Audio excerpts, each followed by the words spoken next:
भगवान शंकर की भक्ति और शिव की अविरल भक्ति जो धारण करता है तो जीवन में दुख कटते चले जाता है। दुख मिटना, ये दुख को समाप्त करने का तरीका आपको आना चाहिए, केवल शिव का स्मरण।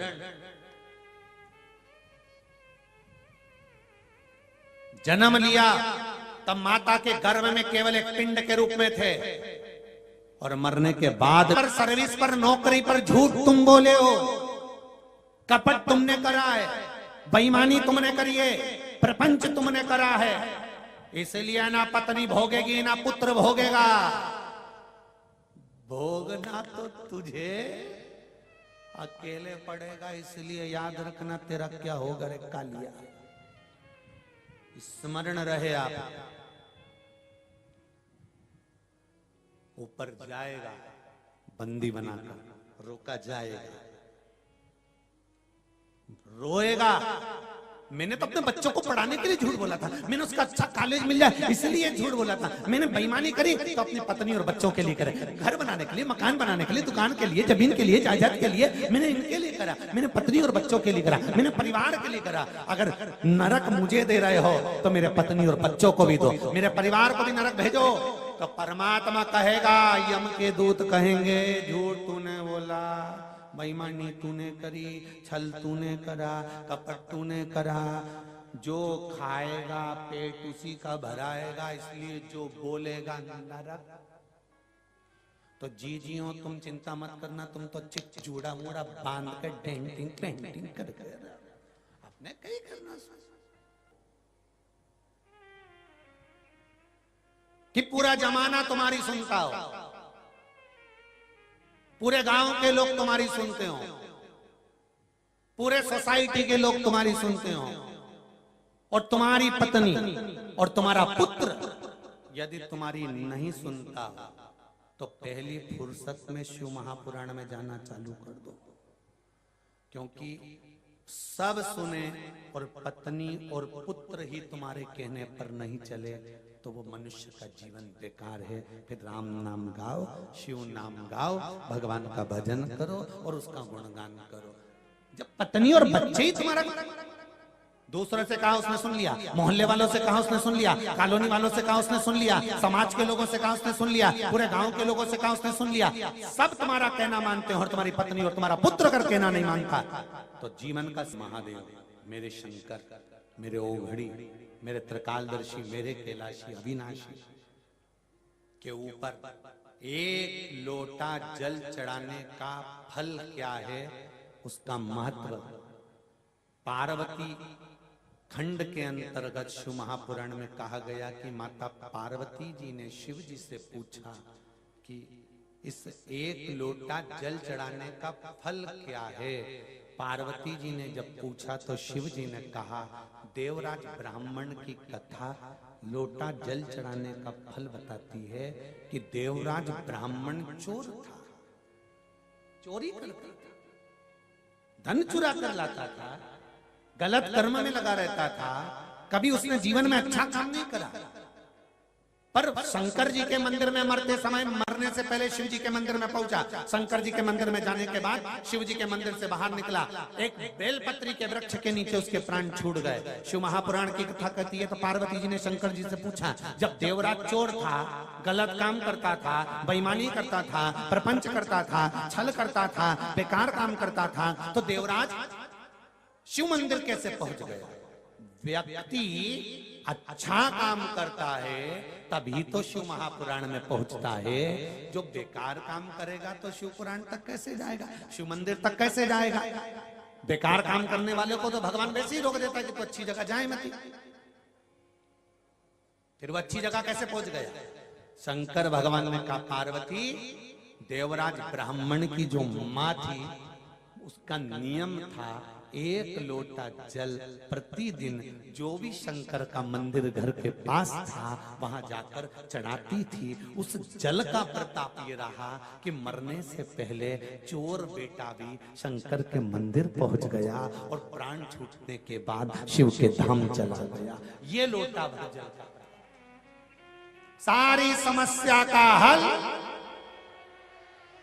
जरा जम के बोलो, एक लोटा जल। ऑफिस जाओ तो चढ़ा कर जाओ, दुकान जाओ तो चढ़ा कर जाओ, घर से जाओ तो एक लोटा जल चढ़ा कर जाओ। घर का एक एक बच्चा अगर एक लोटा जल चढ़ाता है तो उसके ऊपर शिव। एक बहुत सरल भाषा में इस कथा को और अच्छे से ले लो। किसी की शादी में तुम जाओ और तुम जाओ, रोटी खाओ चाहे मत खाओ, पानी पियो चाहे मत पियो, पर जिसने बुलाया है तुम उससे मिलकर आओगे कि नहीं आओगे? अरे बोलो जम के, मिलोगे ना कि भाई हम भले खाना नहीं खाए, टाइम नहीं, हमारे पास समय नहीं है, अब शादी में आए तो हो, पर एक काम तो करोगे ना। क्या? जिसने बुलाया है, जिसके घर शादी है, उससे आमना सामना तो करके आओगे, मिलके तो आओगे, उसको मुंडा दिखा के तो आओगे। क्यों मुंह दिखा कर आओगे? कि उसको लग जाए हम आए थे। उसी तरह तुम पंचाक्षर मंत्र बोलो मत बोलो, तुम षडाक्षर मंत्र बोलो मत बोलो, तुम नमः शिवाय बोलो मत बोलो, तुम श्री शिवाय नमस्तुभ्यं बोलो मत बोलो, तुम कथा सुनो मत सुनो, पर एक काम करना, जैसे शादी में तुम खाना खाओ चाहे मत खाओ, पानी पियो चाहे मत पियो, पर जिसको पहचान बन जाए उसकी पहचान करना। एक चाय देने वाला भी रोज ऑफिस में आता है ना, तो ऑफिस के लोग चाय वाले को पहचान जाते हैं। क्यों रे कालू आ गया? हाँ सर, 2 चाय 2 कट ले। फिर अगर 4-6 दिन तक कालू आया और एक दिन नहीं आए तो लोग, दूसरा व्यक्ति आ गया, चाय का ऑर्डर दिया और वो दूसरा आया, क्यों रे चाय तूने दूसरे से मंगवा लिया? नहीं वहीं से मंगवाई। तो कालू क्यों नहीं आया रे? कालू क्यों नहीं आया? क्या पता, उससे पूछा क्यों रे आज चाय लेके कालू क्यों नहीं आया? सर उसकी तबीयत खराब है। अच्छा इसलिए नहीं आया। फिर सर को चिंता लगी, देखना उसको अगर कोई दिक्कत परेशानी हो तो मुझे बता देना, हो दवाई मवाई चाहिए हो तो मैं दूं, बैग में से निकाल के ऑफिस में ही रखी हुई है, बोले तो दे दूं, तबीयत खराब हो तो। क्यों आया नहीं?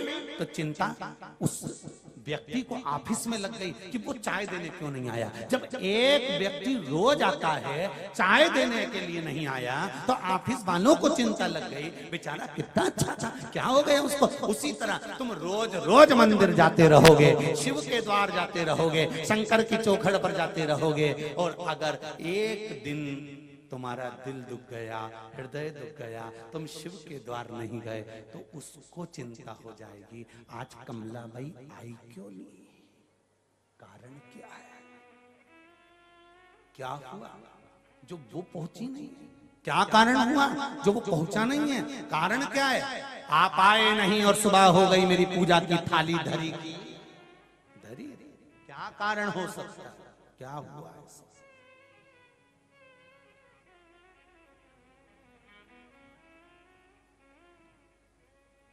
मेरे भोले तेरा सहारा है, मेरे भोले तेरा सहारा है, मेरी नैया का तो किनारा है, मेरी नैया का तो किनारा है।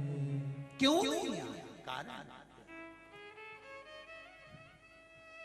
जीवन में मनुष्य का शरीर है, मानव की देह है, दुख आएगा सुख आएगा, पर दुख आए तो घबराना नहीं, इधर उधर भटकना मती, माथा इधर उधर भड़कना नहीं कि कभी यहाँ चले गए कभी वहां चले गए। अपने को तुम, फिर निवेदन कर दूं आपसे, पड़ोसन को कितनी भी चाय पिला लो, पड़ोसन को कितना भी अचार खिला दो, पड़ोसन के कितने भी पापड़ खिला दो, पर पड़ोसन कभी अपनी जायदाद का हिस्सा तुम्हें नहीं देगी।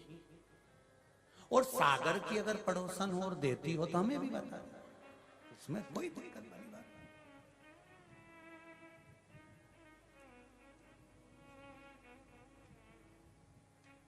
है। ऐसी तुम्हारी अड़ोसन पड़ोसन जो जायदाद का हिस्सा देगी तुमको, तुम कितना भी अच्छे से चाय पिला लो, चाहे सिर पे पल्लू लगे, धोख लगाई ना, कितनी भी पड़ोसन की धोख लगा लो, तो जायदाद का हिस्सा नहीं देगा। और सास भले तुम चाय पिलाओ, मत पिलाओ, धोख लगाओ मत लगाओ।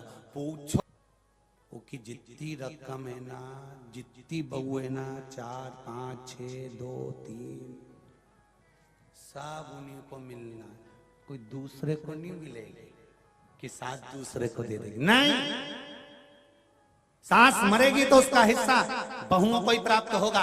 तुमने चाय पिलाई कि ना पिलाई, अच्छे से बोले कि ना बोले, प्रणाम करा कि ना करा, नमन करा कि नहीं करा, पर जायदाद का हिस्सा सास किसी को नहीं देगी, अपनी बहू को देगी। कई कई सास ऐसी मिलती भी है जो हमेशा कहती है कि गुरुजी मेरी बहू बड़ी बेकार है, बहुत अपशब्द बोलती, गुरुजी बहुत टेंशन देती है। तो हमने भी कह दिया एक काम कर, जितना भी तेरे पास है नहीं हरिद्वार में दिया जा, इतने में तो तुरंत।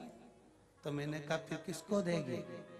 बहू का छोरा बेचारा इतना मेरी सेवा करे, बहू के छोरे को दूंगी। तो मिला तो उसी कि दूसरे को मिल गया। पड़ोसन को कितनी भी चाय पिला लो, प्रणाम कर लो, नमन कर लो, वो जायदाद का हिस्सा नहीं देती। पर सास को पूछो ना पूछो पर हिस्सा सास ही देती है। उसी तरह ब्रह्मा ब्रह्म लोक में रहते हैं, भगवान विष्णु वैकुंठ लोक में रहते हैं, इंद्र इंद्र लोक में रहते हैं, सारे 33 कोटि देवता अपने अपने लोक में रहते हैं। पर मृत्यु लोक में रहता है तो मेरा देवाधिदेव महादेव रहता है। आप पूछो मत पूछो, जल चढ़ाओ चाहे मत चढ़ाओ, शंकर की कथा में जाओ चाहे मत जाओ, अंत समय में तो भी मेरा महादेव अपने गले तो तुमको लगा ही लेता है। आओ मेरे पास। इसलिए मरने के बाद व्यक्ति जब मरता है तो उसको कहीं वीआईपी होटल में ले जाकर अंतिम संस्कार नहीं करा जाता। कहां ले जाता है? अच्छे तो बोलो, शमशान। घर तुम्हारी पसंद का होगा, घर में लगने वाला पत्थर तुम्हारी पसंद का होगा, घर में लगने वाला किचन तुम्हारी पसंद का होगा, पर मरने पर शमशान शंकर की पसंद का होगा कि कौन से मसान में जलेगा। ये शिव पसंद करते हैं कौन सी जगह लेके जाना है इसको। मृत्यु घर तुम्हारी पसंद का, शमशान शंकर की पसंद का होगा।